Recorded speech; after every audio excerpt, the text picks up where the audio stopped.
The massive viewing screen in the Galactic Council's chamber showed a small blue planet spinning slowly in space.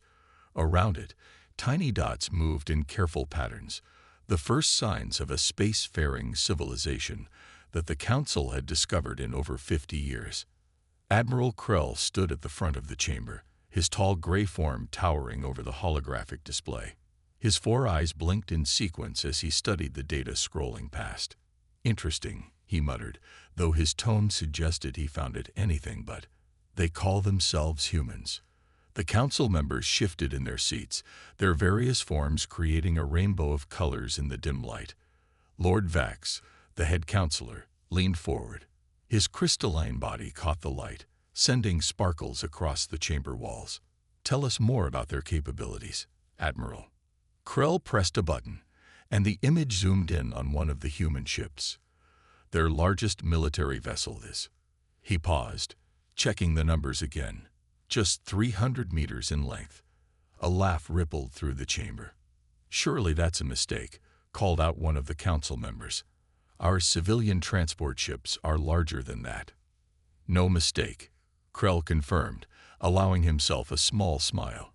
"Their entire fleet consists of these miniature vessels. The largest group we've detected numbers only 50 ships." He displayed an image of the human fleet formation. Next to it, he projected an image of a standard council battleship for scale. The difference was almost comical. "And how long have they been in space?" Lord Vax asked, trying to maintain his diplomatic composure despite the amusing situation. "Our scans of their civilization indicate they achieved spaceflight only a few centuries ago," Krell replied. "They haven't even colonized their entire solar system yet." More laughter filled the chamber. Lord Vax raised a crystalline hand for silence. "Nevertheless, we should follow proper protocols. They have achieved faster than light travel, which automatically qualifies them for contact consideration." A young officer named Reed, standing quietly at the back of the chamber, raised his hand. As the newest member of the Council's scientific advisory team, he rarely spoke during these sessions. "If I may, my lords." Lord Vax nodded graciously.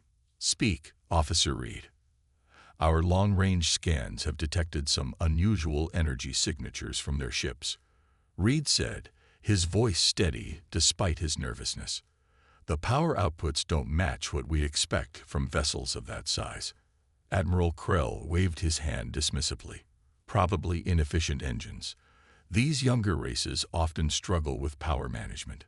"But sir," Reed persisted, "the readings suggest." "Thank you, Officer Reed," Krell interrupted. "We'll note your concerns in the report." His tone made it clear the discussion was over.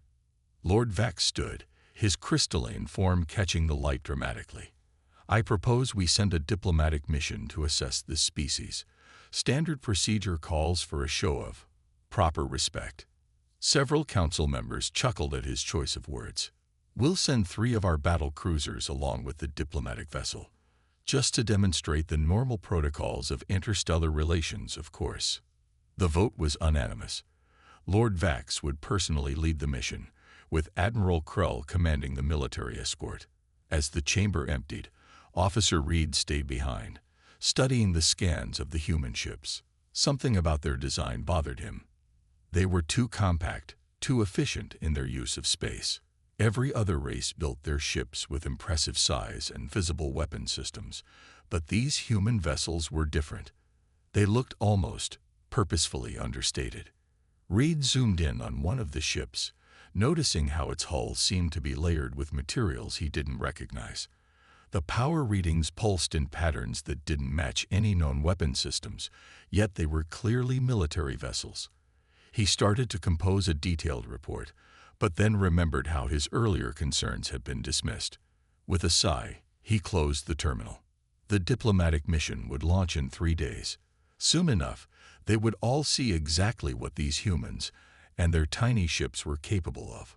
For better or worse, Captain James Walker stood at attention on the bridge of the EDF Defender, Earth's most advanced warship. Though he felt proud of his vessel, he couldn't help but feel a bit overwhelmed as he watched the massive alien ships appear from hyperspace. Each of their vessels was easily 5 times the size of his ship. "They certainly like to make an entrance," said his first officer, Tom Richards, keeping his voice low. Walker nodded slightly but kept his expression neutral. The aliens had contacted Earth 3 days ago, announcing their arrival with a message that managed to be both polite and condescending at the same time. The main screen lit up with an incoming transmission. "This is Lord Vax of the Galactic Council," a voice announced as a strange crystalline being appeared on screen. "We request permission to dock with your vessel for diplomatic discussions." Walker straightened his uniform. "Permission granted, Lord Vax. Our docking bay is prepared to receive your shuttle." There was a pause. "Your docking bay?" Lord Vax asked, confusion clear in his voice. "Surely you mean your space station." "No, sir. The Defender has full docking capabilities for vessels up to 100 meters in length," Walker replied calmly, pretending not to notice the alien's surprise. 20 minutes later, Walker stood in the docking bay as the alien shuttle landed. It was larger than necessary for the 5 delegates it carried, with ornate designs covering its hull. Lord Vax emerged first, his crystalline form towering over the humans. Behind him came Admiral Krell and 3 other aliens of different species, including a younger-looking one that Walker would later learn was Officer Reed. "Welcome aboard the EDF Defender," Walker said with a slight bow. "I'm Captain James Walker." Lord Vax looked around the docking bay, not bothering to hide his bewilderment. "This is your largest military vessel." "One of them, yes," Walker replied. "Would you like a tour?" As they walked through the ship's corridors, Walker noticed the aliens' reactions. Lord Vax and Admiral Krell exchanged looks that mixed amusement with pity, while Officer Reed seemed genuinely interested, taking notes on a small device. "Your ship is very compact," Admiral Krell said, ducking to avoid hitting his head on a doorway. "How do you manage with such limited space?" "We find it sufficient for our needs," Walker answered diplomatically. He led them to the bridge, where the crew worked efficiently at their stations. Officer Reed spoke up for the first time. "Captain, these control interfaces are fascinating. They seem to be very energy efficient." Before Walker could respond, Lord Vax cut in. Yes, quite primitive but charming. Now, Captain Walker, let us discuss the real reason for our visit." The alien leader produced a holographic document. "The Galactic Council has decided to offer Earth protection and membership within our empire. Your technology level and military capabilities suggest you would benefit from our guidance." Walker kept his face carefully neutral, though he noticed his first officer's hands tighten on his console. "That's a generous offer, Lord Vax. However, Earth is an independent planet with its own government. Such decisions would need to be discussed with our leadership." Of course," Lord Vax said smoothly. "Take all the time you need to. Grasp the opportunity we're offering." As they talked, Officer Reed wandered to one of the sensor stations, peering at the displays with obvious curiosity.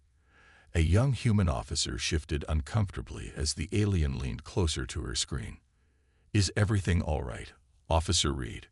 Admiral Krell called out sharply. Reed straightened up quickly. "Yes, sir. Just observing their technology." Walker noticed the young alien's interest but said nothing. He could tell that at least one of their visitors wasn't completely fooled by appearances. After the diplomatic party left, Richards turned to Walker. "They think we're primitives playing with toys." Walker watched the alien shuttle return to their massive ship. "Let them think what they want, Tom. We've dealt with bullies before." He pressed a button on his chair, sending a coded message to Earth Command. "Though I have a feeling they'll learn their mistakes soon enough." In his own shuttle, Officer Reed looked back at the human ship, his mind racing. Something about the power readings he'd seen on the bridge didn't add up. The humans were hiding something. He was sure of it now. But would anyone listen to his warnings this time? The council chamber buzzed with excitement. Massive holographic displays showed images of Earth and its fleet from every angle, while Lord Vax stood at the center, giving his report on the diplomatic mission. "The humans are exactly as our initial scan suggested," he announced, his crystalline form glowing with confidence. "Their ships are primitive, their technology basic, and their military capabilities." He paused for effect. "Laughable."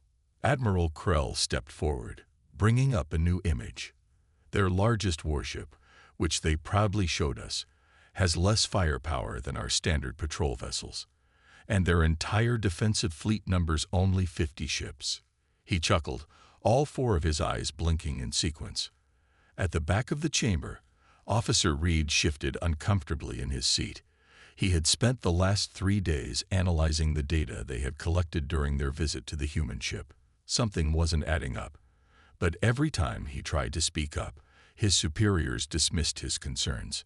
"The Council will now vote on how to proceed," Lord Vax announced. "I propose we move forward with the integration of Earth into our empire. For their own protection, of course." One of the council members, a blue-skinned female named Lady Blue, raised her hand. "And if they resist?"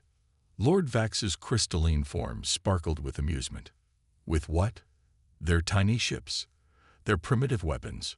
We'll send a fleet of 20 battlecruisers. Just the sight of our ships should be enough to convince them to accept our generous offer." The council members nodded in agreement, but Reed couldn't stay quiet any longer. He stood up, his voice slightly shaky but determined. "My lords, if I may speak." Admiral Krell turned all four eyes toward him, clearly annoyed. "Officer Reed, you've already submitted your concerns in writing." 3 times. "Yes, sir, but I've completed a new analysis," Reed persisted. "The energy readings from their ships don't match their size. They're producing power levels that should be impossible in such small vessels. And their hull material—" "Officer Reed," Lord Vax interrupted, his voice sharp. "We've humored your theories long enough. You're young and inexperienced. This is your first contact with a newly discovered species. Your enthusiasm is noted, but please leave the strategic decisions to those with more experience." Reed sat down, his face burning with embarrassment, but he couldn't shake the feeling that they were all making a terrible mistake. The Council's vote was unanimous. They would send a fleet to Earth, officially to protect the planet, and integrate it into the Empire. Lord Vax would lead the mission himself, confident it would be a simple show of force.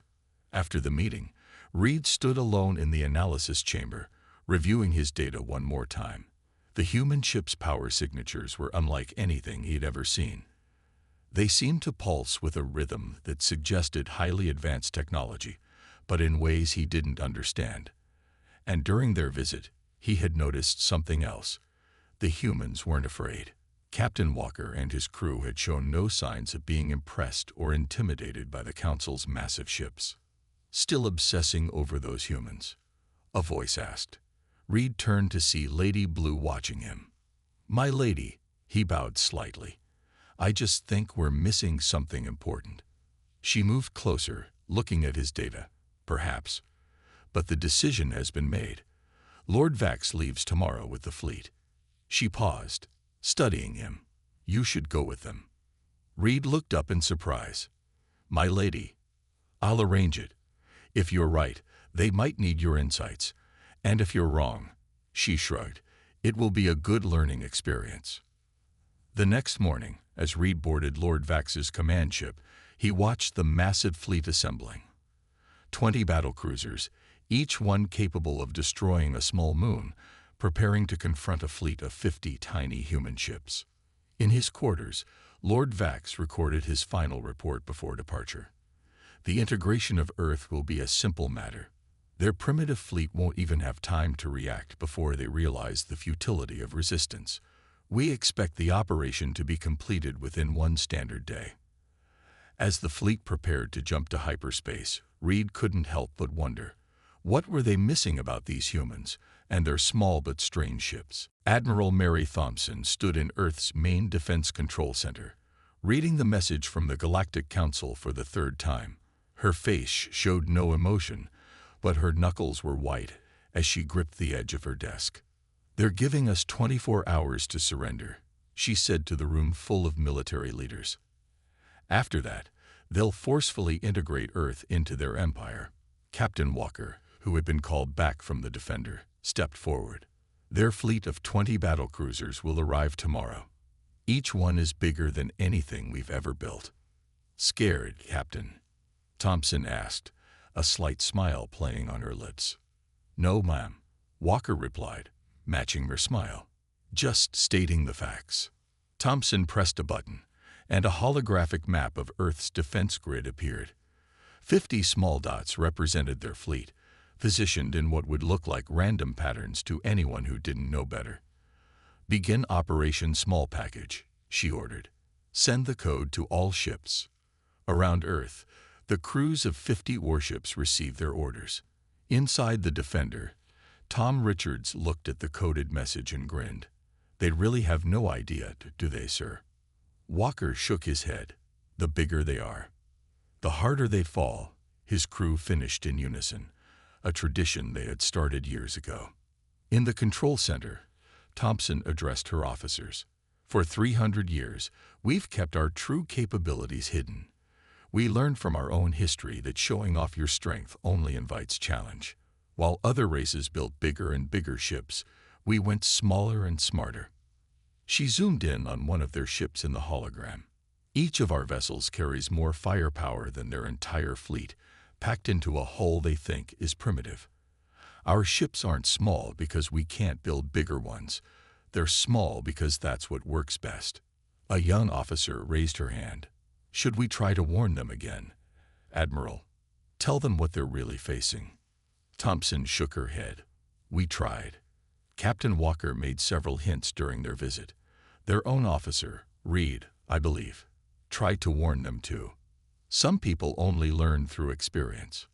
In space, the 50 ships of Earth's defense fleet moved into their final positions.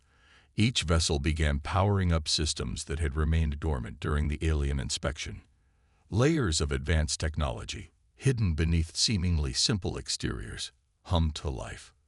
Walker stood on the Defender's bridge, watching his crew prepare for battle. Send the final warning message, he ordered. On Lord Vax's command ship, still 8 hours away from Earth, a communication officer received the transmission. My lord, the humans are responding to our ultimatum.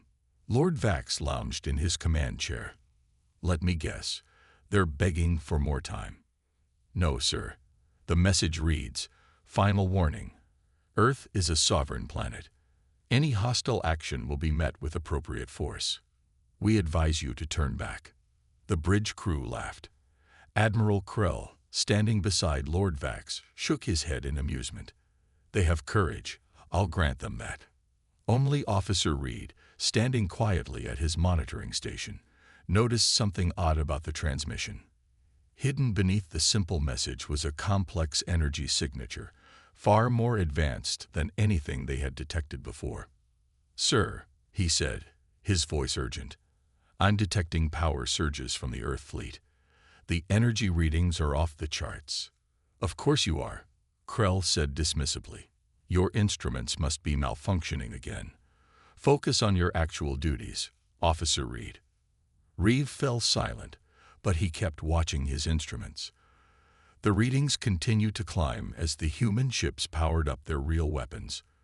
Whatever was about to happen, he had a feeling the Council was about to learn a very expensive lesson about judging by appearances. In Earth's Defense Center, Admiral Thompson watched the alien fleet's approach on her screens. Send the final code to all ships, she ordered. Let's show them why humans learn to think small. The signal went out to all 50 ships. Operation Small Package is now active. Weapons free. Show them what humanity can do. Lord Vax's massive fleet dropped out of hyperspace near Earth's orbit, their 20 huge battlecruisers forming an intimidating wall of metal against the stars. Each ship was 15 kilometers long, their weapons ports glowing with barely contained energy. Look at their tiny ships. Admiral Krell laughed, pointing at the radar display. They're not even trying to run. Officer Reed studied his instruments, his eyes growing wide. Sir, those energy readings I mentioned, they're getting stronger. Launch fighters, Lord Vax ordered, ignoring Reed's warning. Let's show them what a real space fleet looks like. Thousands of fighter craft poured from the massive ships, filling space with their numbers. The human vessels remained motionless, spread out in their seemingly random pattern. On the Defender's bridge, Captain Walker watched the fighters approach. They really do love to make an entrance, he said calmly. Time to show them why size doesn't matter. Activate point defense grid. What happened next made Officer Reed drop his data pad in shock. The primitive human ships suddenly lit up with energy. Thousands of tiny ports, previously invisible on their hulls, opened at once. A web of light connected all 50 human ships, forming a perfect defensive network. The alien fighters flew straight into it. What's happening? Lord Vax demanded, standing up from his command chair as fighter after fighter winked out of existence on his display. Impossible, Admiral Krell whispered. They're ships. They're using some kind of linked defense system. The energy readings are off the scale. On Earth, Admiral Thompson watched the battle unfold. Phase 1 complete, she announced. Their fighters are neutralized. Begin Phase 2. The 50 human ships began to move, their formation shifting like a perfectly choreographed dance. What had seemed random before now revealed itself as a carefully planned attack pattern. My lord, one of Vax's officers called out, panic in his voice. We're detecting weapons lock from the human vessels. But these readings can't be right. Officer Reed rushed to the main display. Sir, each human ship is generating more power than our entire fleet combined. They weren't built small because they had to be. They were built small because that's more efficient. Lord Vax finally began to understand their terrible mistake. Evasive maneuvers. All ships raise shields to maximum. But it was too late. The human ships fired as one. Beams of energy, far more powerful than anything the Council ships could generate, lanced out from the tiny vessels. The first shots didn't even target the battle cruisers. Instead, they created a net of energy that trapped the alien fleet in place. Our engines are dead, Krell reported, his 4 eyes blinking rapidly in distress. We can't move. On the Defender, Walker gave his next order. Show them our real weapons. The human ship's outer hull plates shifted, revealing layers of technology far more advanced than anything the Council had seen. Weapon systems that had been completely hidden during the aliens' inspection emerged from within the compressed space. That's impossible, Lord Vax whispered, watching the sensor readings climb higher and higher. How did they fit all that into such small ships? Officer Reed, still at his station, finally allowed himself a small smile. They learned to think differently, sir. While we were building bigger ships to show our power, they were learning how to pack more power into smaller spaces. The human ships fired again, this time targeting the battlecruiser's weapon systems with surgical precision. In seconds, the mighty Council fleet was dead in space, their weapons disabled, their engines silent.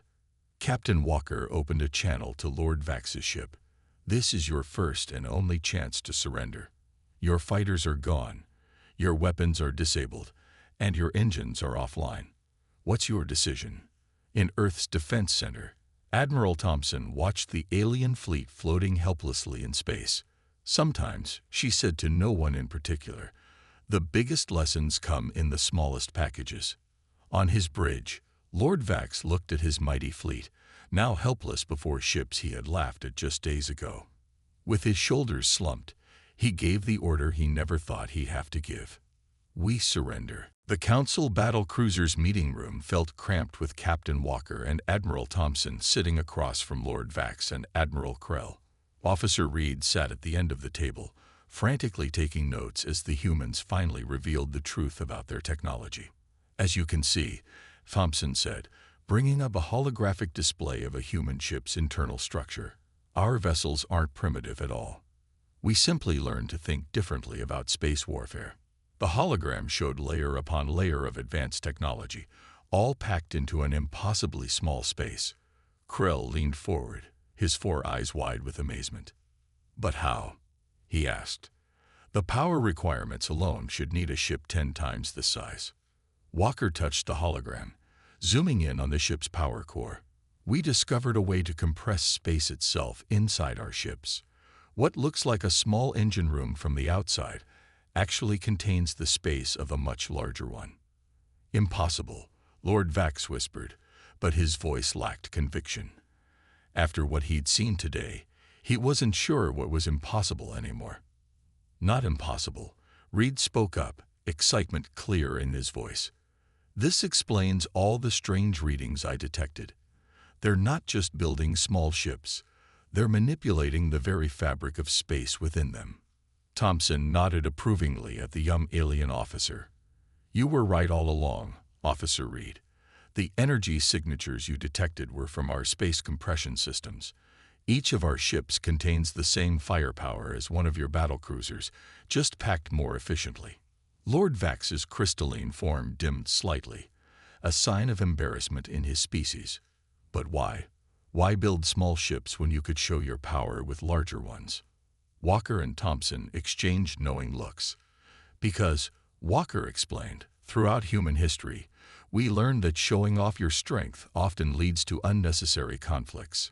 We decided to let other races assume we were weaker than we were. It helped us avoid wars we didn't want to fight. Until someone forced our hand, Thompson added, giving Lord Vax a meaningful look. The meeting was interrupted by a message from Earth's defense control. The hologram changed to show what the sensors had discovered after the battle. Hidden within the Council's massive ships, they had found enough weapons to destroy dozens of planets. You came to conquer us, Thompson said quietly. Not to protect us or help us join your empire. You saw what you thought was a weak civilization and decided to take advantage. Lord Vax couldn't meet her eyes. It was standard procedure for expanding the empire. Not anymore, came a new voice. Everyone turned to see Lady Blue appearing on a communication screen. The Council has received the battle reports. We've called an emergency session to discuss this situation. Officer Reeves stood up straighter. My lady, the humans' technology. It's incredible. They've solved problems we didn't even know existed. Yes, Lady Blue replied, her tone thoughtful. Perhaps it's time for the Council to learn some humility, and to remember that size isn't everything. Walker pulled up another hologram, this one showing Earth's full defensive capabilities. The aliens watched in stunned silence as they saw the true extent of human military technology. Their 50 ships were just the visible part of their defense network. Hidden throughout their solar system were automated defense platforms, sensor arrays, and weapon systems all built with the same space compression technology. We're not interested in joining your empire, Thompson said firmly, but we are interested in peaceful cooperation, as equals. Lord Vax looked at the hologram again, then at his own mighty fleet, still dead in space. I believe, he said slowly, that the Council will be very interested in peaceful cooperation as well. Officer Reed smiled as he added another note to his datapad. Lesson learned, never judge a species by the size of their ships, especially if they're human ships. In the corner of the room, Walker whispered to Thompson, think they've learned their lesson. Thompson watched the alien studying the holograms of human technology with a mixture of fear and respect. They have now. Sometimes the best way to teach a lesson is to let others learn it the hard way. 1 month after the battle, the Galactic Council chamber looked very different. The massive room now included a new section where human representatives sat, their small ships visible through the chamber's giant windows, floating proudly alongside the Council's larger vessels. Admiral Thompson stood at the center of the chamber, concluding her presentation about human space compression technology. The Council members listened with rapt attention, a far cry from their dismissive attitude just weeks ago. And that concludes our overview of basic space compression principles, Thompson said. We're willing to share this technology with the Council, under certain conditions. Lord Vax, who had been stripped of his military command but retained his council seat, spoke up. What conditions? First, Thompson replied, the Council must recognize Earth and all human colonies as a fully independent ally, not subjects of the Empire. Second, the Council's expansion policy must change. No more forcing younger civilizations to join the Empire. Lady Blue, who had been appointed as the Council's new military overseer, nodded in agreement. The vote has already been taken. The Council accepts these terms. In the back of the chamber, Officer Reed sat with Captain Walker, both of them watching the proceedings with interest. Reed had been promoted after the battle, now serving as the chief liaison between human and Council scientists. "I still can't believe how much we got wrong about humans," Reed said, shaking his head. "We thought bigger meant better." Walker smiled. "It's a common mistake. Even in human history, we kept building bigger and bigger ships until we realized it was the wrong approach. Sometimes the smartest solution is to think small." On the chamber's main screen, images showed Council shipyards already being modified to build new vessels using human compression technology. The massive battlecruisers were being retired, replaced by smaller, more efficient ships. "The funny thing," Walker continued, "is that we were ready to share this technology peacefully all along. All the Council had to do was ask instead of trying to conquer us." Admiral Krell, who had also kept his Council position, overheard this and turned around. "We had grown too used to being the strongest," he admitted. "Your small fleet taught us a big lesson about humility." Thompson finished her presentation and joined them. "The best part is, this is just the beginning. Now that we're sharing technology, both humans and the Council are learning new things. Your energy distribution systems are remarkable, even if they're a bit oversized." Everyone chuckled at that. Through the window, they could see human engineers working alongside Council technicians, teaching them how to modify their ships with compression technology. The newest Council vessels were already half the size of their predecessors, but carried twice the firepower. "There's an old human saying," Walker said, watching the ships. "Good things come in small packages." We just took that idea a bit further than most. Lady Blue joined their group. "The Council has approved the Joint Defense Initiative," she announced. "Human ships will help patrol Council space, and we'll work together to protect younger civilizations as they develop." Speaking of which, Reed added excitedly, "We've detected some interesting signals from the Andromeda Galaxy. Looks like another young civilization making its first steps into space." Thompson and Walker exchanged knowing looks. "Let me guess," Thompson said. "Their ships are very large." "Enormous," Reed confirmed with a grin. "But this time, we know better than to judge by size." As the chamber began to empty, Walker looked out at the stars. Somewhere out there, another civilization was probably looking at human ships and thinking they looked small and weak. He almost felt sorry for anyone who made that mistake in the future. "You know what the best part is?" Thompson said, following his gaze. "We still haven't shown them all our tricks. Sometimes the best strategy is to keep a few surprises in reserve." "Even small ones?" Walker asked with a smile. "Especially small ones," Thompson replied. "After all, that's what got us here in the first place." As the human representatives left the chamber, the Council members watched their tiny ships with newfound respect. They had learned their lesson well. In space, as in many things, it's not the size that matters.